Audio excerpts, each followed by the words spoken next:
So guys, ako nga pala si Ariel, isang full-time entrepreneur dito sa Canada.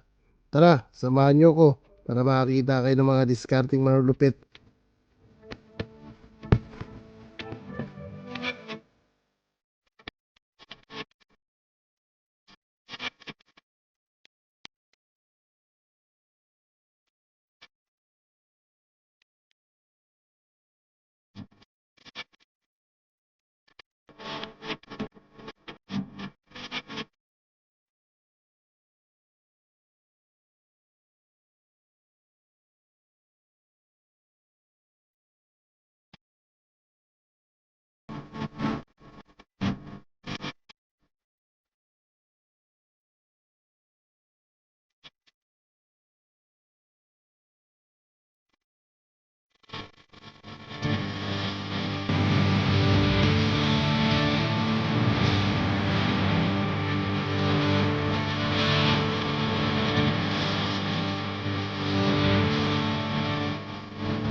At ang binayad pala sa akin dito ay $80.